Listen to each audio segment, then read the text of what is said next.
Ethan barely registered the alien's words before another shot of glowing purple liquid was shoved into his hand. The bar was packed with all sorts of bizarre species, but his drinking companions were particularly enthusiastic, especially the wide-eyed, oddly adorable tentacled girl sitting way too close to him. "Human males have a high tolerance, yes?" Ziegfeld grinned, her voice a mix of purring and chirping. "Or is that just a lie spread by insecure primates?" Ethan, drunk enough to take the bait, slammed the shot back without hesitation. "Pfft. Please. You're talking to a professional." The table erupted in cheers. Ziegfeld clapped her hands excitedly, then leaned in, her tentacle-like fingers resting on his arm. "Then let's make this interesting, Ethan. A wager." Somewhere in the back of his hazy mind, a red flag tried to go up, but the booze had already drowned it. "Pfft, I love bets. What's the deal?" "Simple," she purred. "If you lose, you become my eternal breeding mate." Ethan snorted. "Ha! Yeah, sure. What do I get if I win?" "You won't." That should have been his second red flag. The first was assuming he could outdrink an alien species that metabolized alcohol like water.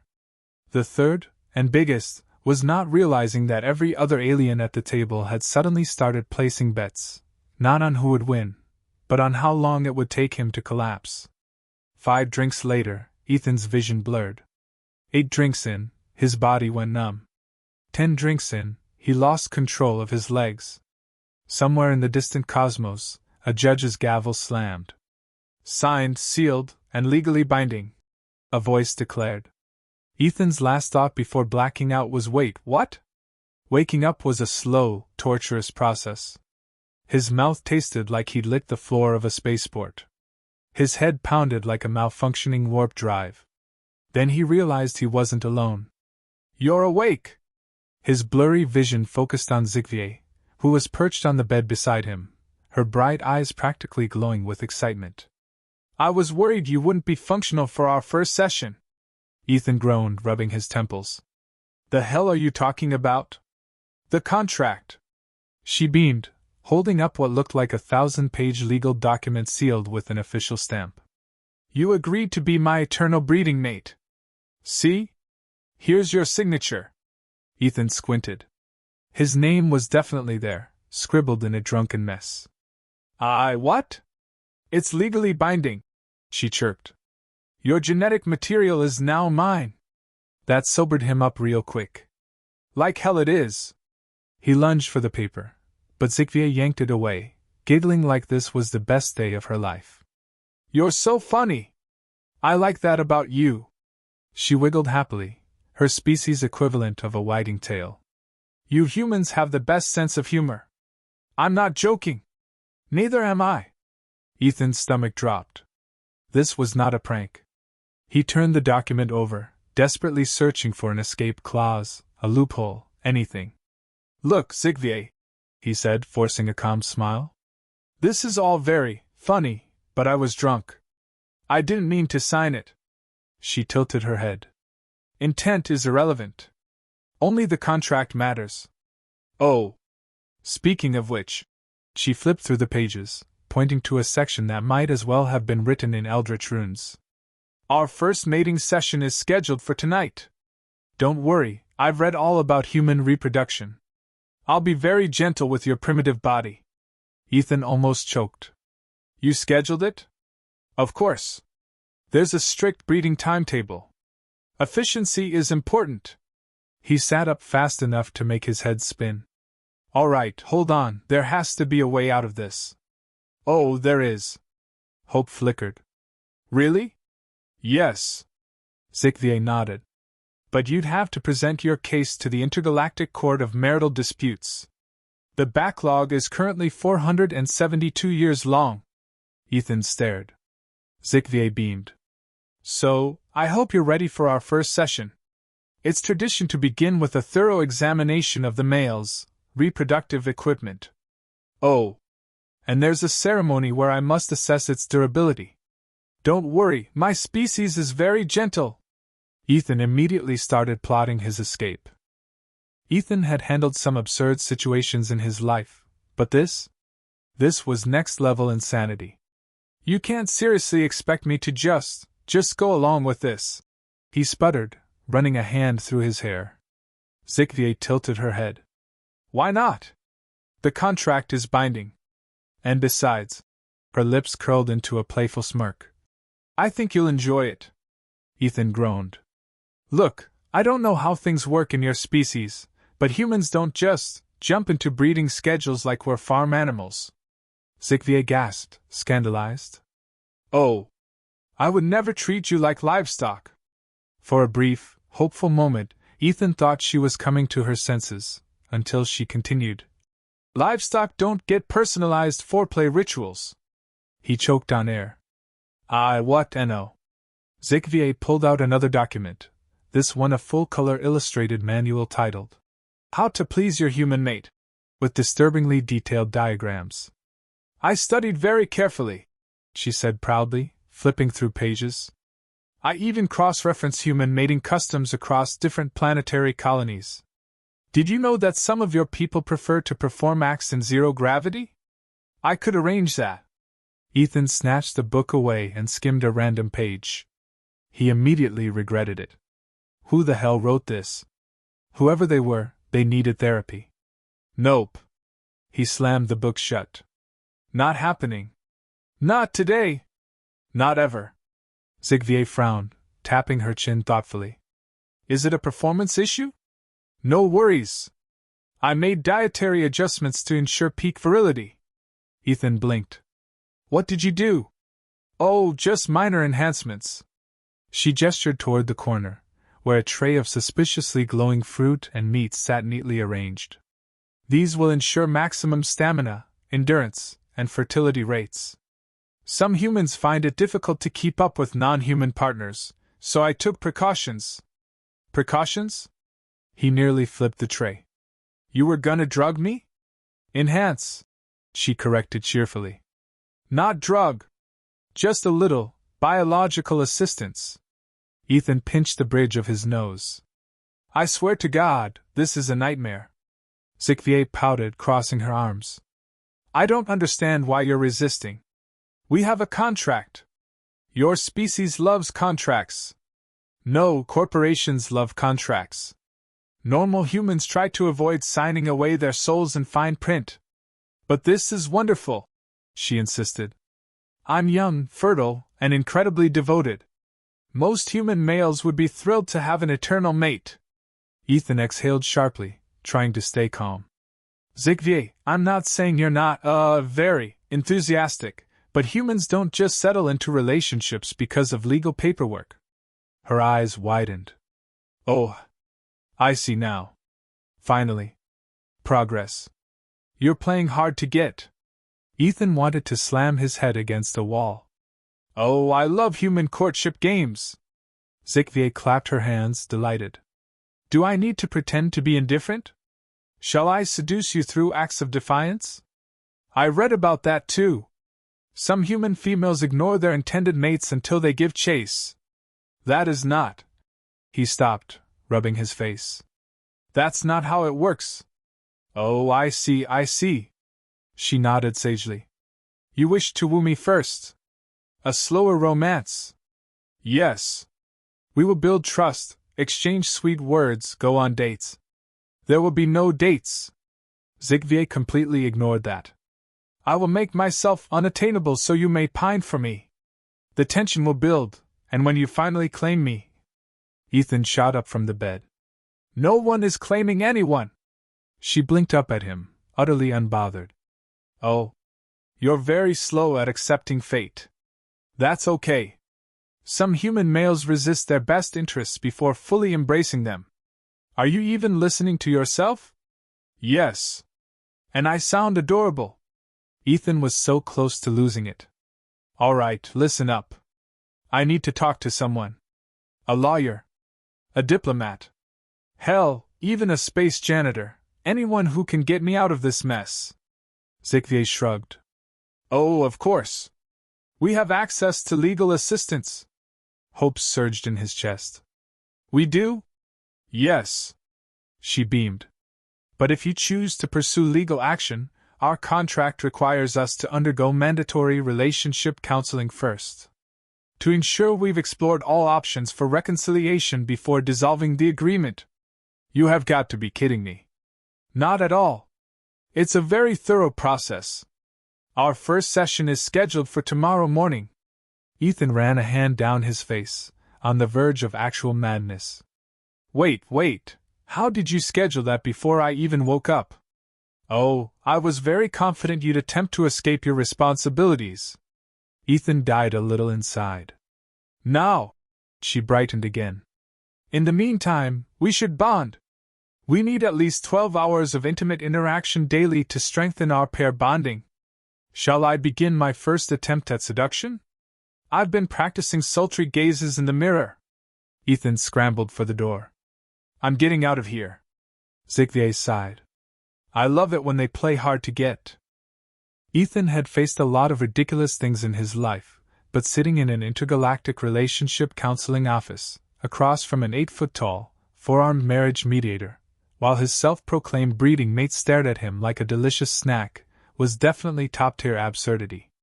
The mediator, an older Zotharian with drooping facial tendrils, adjusted his glasses and scanned the thick case file in front of him. He let out a deep, guttural sigh. Mr. Ethan Winters, you have been formally bound to a breeding contract with one Ziegfeld of the Avari species. Is this correct? No, Ethan deadpanned. It's not correct. I was drunk, I had no idea what I was signing, and I never agreed to be anyone's eternal baby factory. The mediator hummed, flipping through several pages. Ah, yes, here it is. Clause 47b, signatory acknowledges full contractual awareness regardless of inebriation state. Ethan's eye twitched. That's insane. How is that even legal? The Avari take agreements very seriously. The mediator explained. All contracts are considered sacred. Even the more unorthodox ones. Ziegfeld beamed. See? Sacred. You are blessed to have me. Ethan shot her a glare. I am not blessed. I'm trapped. The mediator cleared his throat. Now, before we pursue nullification options, let's evaluate the potential for compromise. Compromise? Ethan echoed. There is no compromise. I don't want to be eternally mated to someone I just met. Ziegfeld gasped. Ethan! That's so cruel! Are you saying if you got to know me first, you would want to? He opened his mouth. Closed it. Rubbed his temples. That's not, I didn't. He took a deep breath. I'm saying nobody should be forced into something like this. Forced? Ziegfeld blinked. I'm not forcing you. I'm persuading you with an ironclad legal document and overwhelming commitment. Ethan turned back to the mediator. Please tell me there's a way out of this. There has to be a loophole. Something. Anything. The Zotharian adjusted his glasses again. There are a few potential dissolution clauses. Hope bloomed in Ethan's chest. Yes. Okay. Hit me. What are they? First option, proving Ziegfeld is an unfit mate. Ziegfeld gasped in outrage. Excuse me? I am incredibly fit. I've passed all my reproductive health exams. My pheromones are desirable, my nesting instincts are fully developed, and I have thoroughly researched human intimacy. Ethan refused to ask about the nesting instincts. The second option, the mediator continued, is proving that Ethan is physically incapable of fulfilling the terms of the contract. Ethan perked up. Oh. Yeah. Maybe I am incapable. Maybe humans aren't biologically compatible with Avari. The mediator turned the page. According to the Avari Human Biological Compatibility Report, you are extremely compatible. Near perfect match, in fact, asterisk. Ethan groaned. Of course. Of course his genes were premium breeding stock to a bunch of alien bureaucrats. Option 3. The mediator continued. Is if Ziegfeld willingly nullifies the contract. Ethan immediately turned to her. Yes. Ziegfeld. Do that. Nullify it. She stared at him blankly. Why would I do that? Because I don't want to be in this, she gasped. So you don't find me attractive? Ethan's mouth opened. Shut. That's not. Because I've reviewed my physical assets thoroughly. I have a very proportionate figure, well-shaped reproductive hips, and I have practiced several human courtship techniques. Ethan pressed his palms against his eyes. Xavier, that's not the issue. She gasped again, eyes widening. Oh, I see now. Do you? You're a shy mate. No. Oh, I should have realized sooner. She clapped her hands excitedly. You need emotional validation before commitment. Ethan, you are very handsome. I find your rugged features immensely appealing. Your scent is quite nice. Your genetic markers are excellent. You would make a fine mate. Ethan groaned into his hands. The mediator made another note in the file. So, dissolution is not currently an option. Ethan sat back in his chair, utterly defeated. I can't believe this. This is my life now. Oh, don't be dramatic, Ethan, Xavier chirped. We will have such a wonderful life together.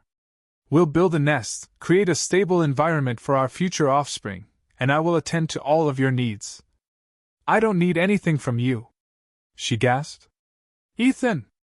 That's not true. I have observed human male behavioral patterns. You require regular affection, verbal encouragement, and frequent mating activities to maintain healthy stress levels. Asterisk. Ethan turned to the mediator desperately. Is this harassment? This feels like harassment. The mediator shrugged. Technically, it falls under enthusiastic mate advocacy. See? Xavier said proudly. Asterisk, I'm simply being supportive. Ethan exhaled slowly. Okay. Fine. New plan. What if I get married to someone else? The mediator skimmed through another page. According to Ovari laws, pre-existing marriages override breeding contracts. Ethan lit up. Yes. Perfect. I just need to find someone. But the marriage must be legally recognized across at least 3 intergalactic jurisdictions. Ethan slumped. Are you kidding me? Additionally, the mediator added, it must be a legitimate union, lasting no less than 5 years, with verified conjugal interactions. What? Oh, and your spouse must formally challenge Xavier in a mate dispute trial. Ethan slowly turned to Xavier. How brutal is a mate dispute trial? Xavier smiled sweetly. Oh, not brutal at all. Just a light series of combat-based duels to the near death. Ethan collapsed into his chair. I hate everything. Xavier patted his arm. There. It's okay, Ethan. You'll adjust. I know it's scary at first, but soon you'll find yourself craving my presence. We will grow closer, we will strengthen our bond, and eventually, you will accept me as your mate. Ethan groaned. I'd rather die. Xavier's eyes lit up. Oh, are you into danger play? I can work with that. Ethan shot up. Nope. We're done here. The mediator closed the file. I'll schedule your next session for tomorrow. Perhaps after some rest, you'll have a fresh perspective. Xavier grinned, wrapping an arm around Ethan's. Yes. We shall have a romantic night of bonding. Ethan yanked his arm free and stormed toward the exit. Xavier called after him. Should I bring massage oils? I read that human males respond well to physical relaxation techniques. Ethan didn't stop walking. Ethan! She called again. Do you prefer lavender or pheromone-enhanced scents? The door slammed shut behind him. Ethan stomped down the corridor, fist clenched, heart hammering. The sheer absurdity of the situation made his skin itch. Forced contracts? Combat-based mate disputes? His life had turned into some kind of twisted space opera, and he was the unwilling protagonist. A chime sounded from the comm system. Ethan Winters, please return to your designated quarters. Your mate awaits. He groaned. She's not my mate. A pause. Correction, your contractually bound breeding partner awaits. That's even worse. Another pause. Would you like to file a complaint? Ethan exhaled. Yes. Processing. Expected resolution time, 4 years, 7 months, and 12 days. Are you kidding me? Would you like to expedite the process? Hope flared. Yes. A beat. Processing. New expected resolution time, 4 years, 7 months, and 10 days. Ethan slammed his fist against the nearest wall. A voice echoed from behind him. Ethan! There you are! He turned to see HFY skipping toward him, all 4 arms moving in excited gestures. Her long, silken hair swayed behind her, the deep violet hue catching the artificial lighting. I was worried! You stormed off so fast. But don't worry, I understand. This is a big change for you. Big change? Ethan let out a hollow laugh. HFY, I don't want this. She tilted her head. Yet. At all. Ever. Not now, not in 100 years, not in 1,000. She clasped her hands together. Oh, I see what's happening. You are resisting because you do not understand how wonderful this will be. Come, let me show you our quarters. Our? His eye twitched. Of course. Mates must share space for proper bonding. Ethan shook his head. Nope. Not happening. HFY didn't seem deterred. At least come see the improvements I made.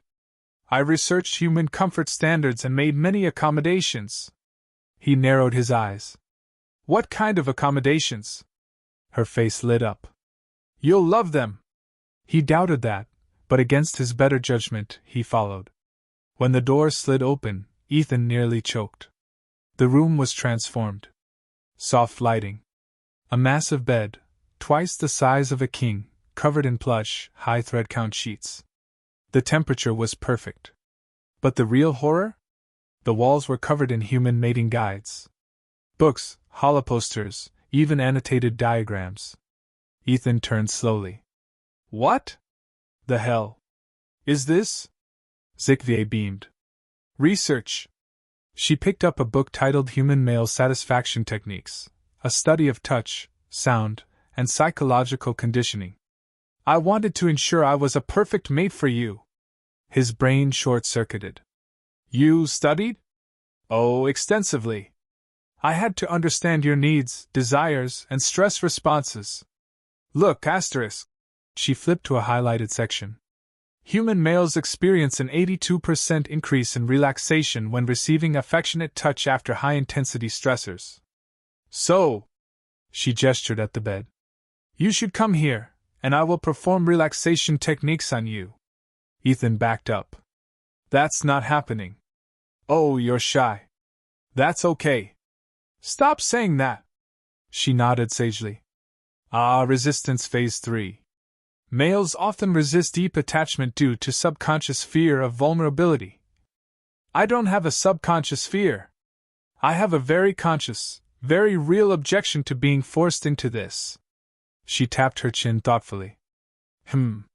This requires more advanced techniques. He scowled. What does that mean? She pulled out another book. Advanced Courting Strategies, Winning the Reluctant Mate. Ethan paled. That's not a real book. It is now. I compiled data from 7 species with resistant males and created an optimized approach, asterisk. Optimized? His stomach dropped. Define optimized. She smiled. A mix of persistence, affection, and undeniable allure. Undeniable, my ass. Ethan, look at me. Against his better judgment, he did. Her bioluminescent markings pulsed in a slow, rhythmic pattern, her violet eyes shimmering with a hypnotic glow. Her scent, subtle before, became intoxicating. Not overpowering, but enticing. Ethan's breath caught. What are you doing? Using subtle persuasion techniques, she chirped. Ilvari females can induce relaxation states in mates. Just a small push, and you will feel so comfortable with me. His body did feel relaxed. His muscles unclenched. His stress began to melt. His mind, however, screamed in protest. Stop it! She blinked innocently. Stop what? He clenched his fists, fighting the effects. I don't care how attractive you make this. I am not your mate. She pouted. Yet. Ever. A moment passed. Then she sighed. Fine. If you refuse to bond willingly, we must escalate. His stomach dropped. What does that mean? She tapped a control panel. The lights dimmed. A soft hum filled the air. The temperature shifted to a dangerously comfortable warmth. Ethan froze. What the hell is happening? Oh, she said sweetly. Just setting the proper environment for mating encouragement. His soul left his body. Turn it off. Why? ZIKVA. Turn it off. She sighed, hitting the panel again. The room returned to normal. You are making this very difficult. Good. She crossed her arms. Fine. I will adjust my approach. But eventually you will accept this. He exhaled. No. I won't. She smiled. Yet. His eye twitched. Stop saying that. No. Ethan stormed toward the door. I need a drink. Oh. I stocked human alcohol selections. Would you like asterisk? Alone? Zikvia gasped. Ethan! It is dangerous to drink alone. You may experience reduced judgment, increased vulnerability, and heightened suggestibility. I must monitor you. His hands balled into fists. Zikvia. Yes, mate? I am going to the bar. Alone. If you follow me, I swear to every god in the universe I will. The doors slammed shut behind him before he could finish. He stormed down the hallway, desperate for relief. This was his life now. And he was going to lose his damn mind.